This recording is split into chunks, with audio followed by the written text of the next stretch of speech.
Today's recipe comes out delicious.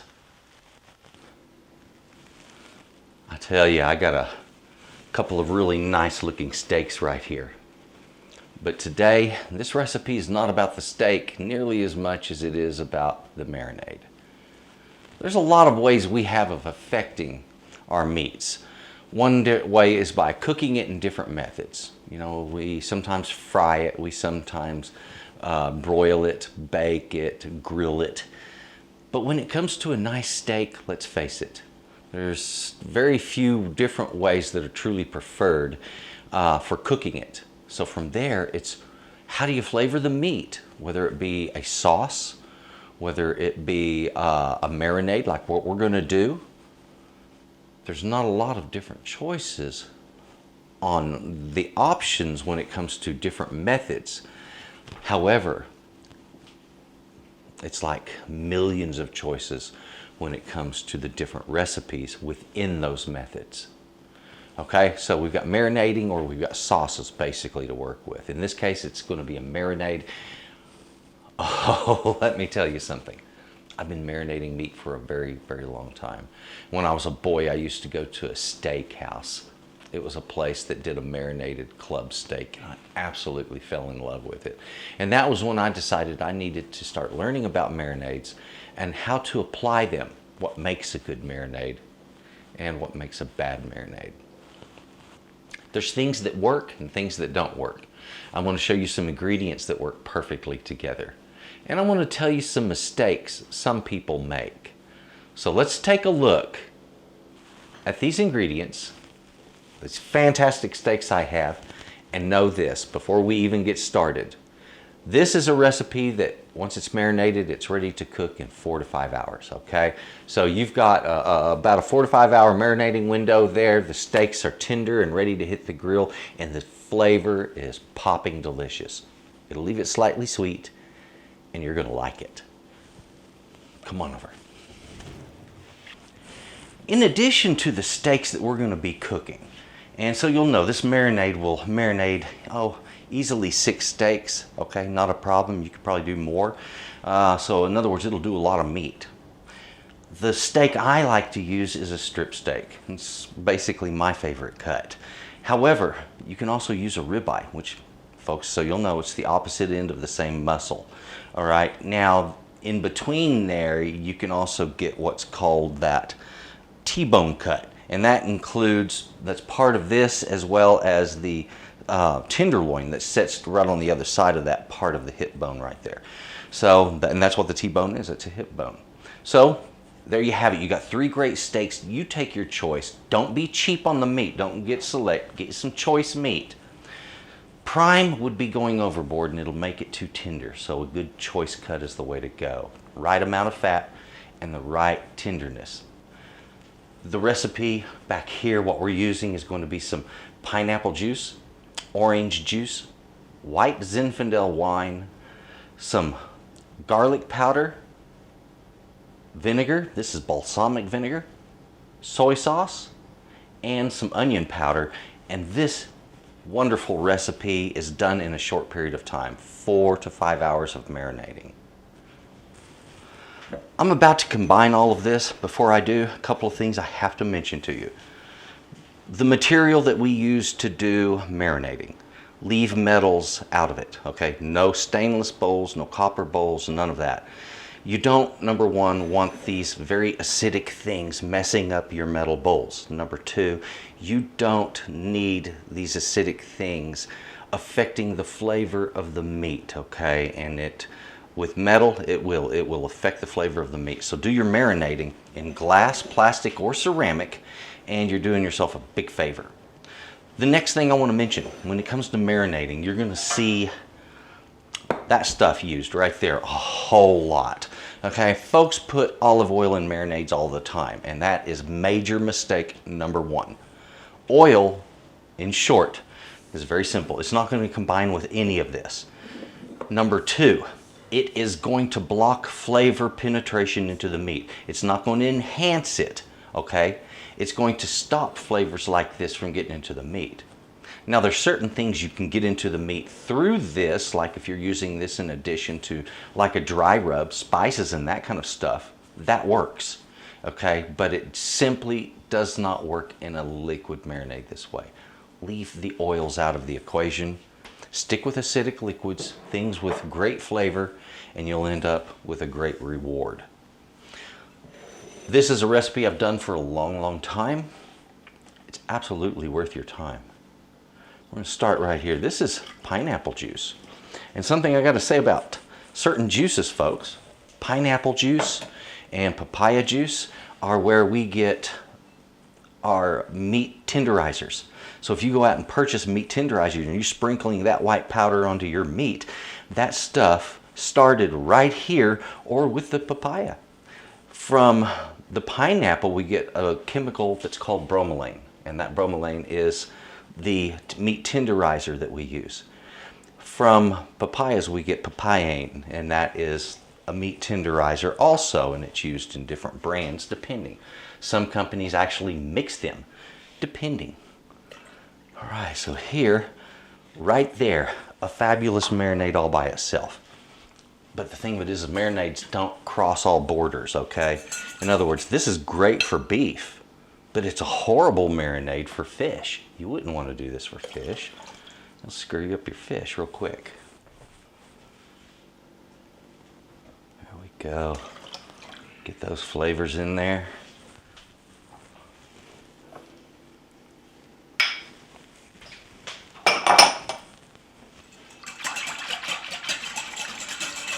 So what I have, a fantastic marinade. So I can use this in different ways. I can put my meat in a plastic bag and put that marinade down in it. And by the way, you can marinate a lot more steaks that way, and you will save room in your refrigerator. It's very practical. However, needs to be mentioned, Ziploc bags sometimes leak. Put the marinating steaks in a bowl in the Ziploc bag in the fridge, so that way, or up on a pan. That way, if they leak, and they probably will, then you're not going to have a mess in the fridge, okay? There's your tip of the day. I have my meat right here in this pan. Now, I learned a long time ago to just do it this way. I can line steaks up across in these things, and I can even stack these pans crisscross on top of each other and do multiple stacks of steaks marinating. So you can do a lot of meat. All right, now with this going on, let's take that marinade and pour it right down in here.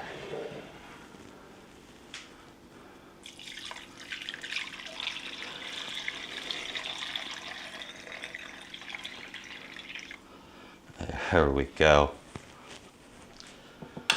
Now, there's nothing else that really needs to be done. Sometimes if you're going to do marinade in a pan, if the top of the meat is visible above the marinade, then go ahead and turn your meat every hour or so during the marinating process. Okay, 4 to 5 hours, that's all we're looking at right here. And then it's ready to be put on the flame on the grill and get cooked up beautifully. Now today we're doing, of course, a marinated steak, but sometimes I like to combine wonderful flavors, and the flavor of smoked meat is fantastic, and you combine that smoke on a marinated meat and it pops. It does wonderful things. Now I have here some wood that's very common in Texas. This is a mesquite tree, okay? This is mesquite wood, and this stuff is all over the place. Mesquite trees, they grow maybe 15 feet tall. They're very twisted and scraggly looking. They have thorns that are about 2 inches long, and those thorns will slice you to pieces. They are just like knives. So it's a horrible tree to get around. Great for defensive purposes if you wanted to surround your property, I guess. Okay, we're going to take this, just fold it up.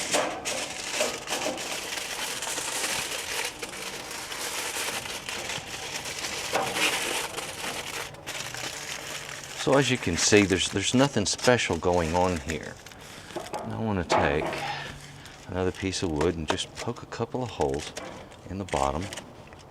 Lets a little air in. I'll poke a couple in the top, and they don't have to be just remarkable holes or anything. Just get something in there.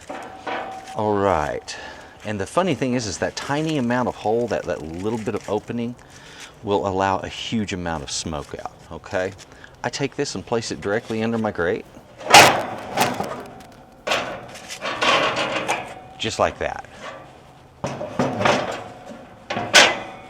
There we go. I don't think it really gets much easier. When I fire this up, and I'll be cooking 2 steaks, I'm just gonna heat the 2 left burners.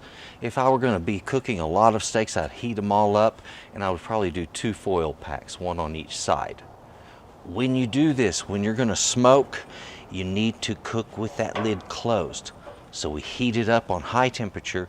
When we put the meat on it, we lower it halfway down to a medium temperature, and we cook those steaks for a certain period of time on each side. Now on my grill and at my altitude, it works this way. I'll heat it the way I've just described on high with a closed lid. When I start getting smoke coming through there, and my temperature inside is usually around 600 degrees, I will then turn the temperature down to medium, open the lid, put the meat on there, close the lid, and it is 4 minutes per side. That gives me a perfect medium. If I want a medium rare, I back that down to 3 minutes. If I want a medium well, I increase it to 5. Okay, it's just that simple, folks. And once you get used to timing your meat out on your grill, you'll find it works very easy. I have removed my steaks now from the marinade. It has been a 5-hour marinade. If you'll notice, the meat looks a little different now. It has a little darker color to it, and that's normal, okay? You also see some separating in some of the fibers of the meat. That's normal also. It's tenderized, okay? Incredibly so. Now, next thing I want to do is I want to season this the way I normally season a steak when I'm cooking it. And I like to use, and I'm name brand not disclosed, but I like to use a seasoned pepper and also some salt, and I just keep it simple that way. Both sides, hit it on the grill, and make sure that grill is preheated and just fiery hot. You need a good sear mark on that meat, and that's the way to get it. Well, right now I've got a little bit of smoke coming up off of that, and that's just perfect. I don't like it heavy. I want it wispy. It's great flavor. Take these steaks.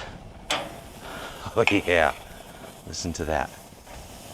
Oh, that sizzle. There we go. We give it a little time, a little smoke. 4 minutes per side will give me a beautiful medium. Now I need to turn the heat down to medium when I'm cooking, closed lid. The quantity of everything to use for this marinade, this will marinate easily 6 steaks, sometimes more depending on how you do your marinating. All right, the marinade I used today, that's a 1.5 cups of pineapple juice, 1.5 cups of orange juice, 1 cup of white Zinfandel wine, 1/3 cup of balsamic vinegar, 1/2 cup of soy sauce, and 1.5 teaspoons each of garlic powder and onion powder. Put that together, marinate those steaks for 5 hours, and folks, let's take a look at them. Let's see what they're like when they come in off of that grill. All right, here we go. Turn number 1, turn number 2. Folks, that was 4 minutes, right on the money. Give it another 4. Oh, I've been sitting here enjoying this. Take a look at that. Beautiful steak. This is absolutely what I've been looking forward to all day long. Oh, wow. Super tender. Fruitiness. Not a whole lot of sweet, just a hair. Savory, delicious. Folks, look, if you're looking for a great way to do a steak, you found the right recipe on that marinade. Thank you very much for watching this, and if you would, please take a look in the description box down below there. Texas Cooking Today, you're going to find that link. You're going to see a link to my website, that's S.A.Trotter.com. That's where I have all of my recipes in PDF format. If you would take a look at that, there's a large list there, and it is growing weekly. So folks, thank you very much for watching this. Have a good day. Please subscribe and like the video. And enjoy your steak. Bye-bye. Oh yeah. I wanted to speak to you for just a moment about my recipes. Now, I put out my recipes, okay? They're on my website. Now, I don't put out your average everyday recipe. You know, I had somebody comment to me recently. He said, why would I do that when they're available everywhere for free? There's a little difference. Those that are for free, and I've printed them out, you have too, little tiny thing in the corner of the piece of paper that's covered with ads most of the time, and then it's not very descriptive. Not mine. Mine are worth having. Okay, so when you get one of mine, it's designed to be printed in such a way that it can be put into like a 3-ring binder. Look at this. Look at the quality on it. Look at how clear this is. The imagery is beautiful. So they can be printed, and this is the way I've designed mine, is so they can be printed back to back.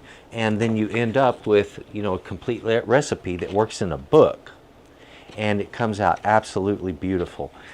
Pictures that depict everything that you need to do in the recipe. Now, not all of them are exactly that way, but a lot of them are, and I'm getting more and more done this way. And I'm putting a hard push towards good quality recipes that give better instructions than everybody else's. And that's the reason I do them this way. These are designed to have holes punched in them. Let me pull this up and do this with it. Look, 3-ring binder, boom, punch holes in it, you have it right there. Everything's all available for you, okay?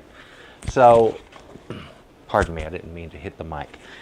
Anyway, really cool idea. Great way to do your recipes. Instead of having to buy a book of 50 recipes to get 10, you just pay for the 10 recipes, save a whole lot of money, and you got a better idea for how to keep your recipes. Thanks for watching. Please enjoy what I provide. Check out Texas Cooking Today. There's a lot, I mean a lot of recipes there. And if you would, take a look in the description box down underneath me here, and you'll find the links to my website, to Texas Cooking Today, to the stuff that I do, and how to keep up with me and to find out a little bit more. Thank you very much. You have a good day.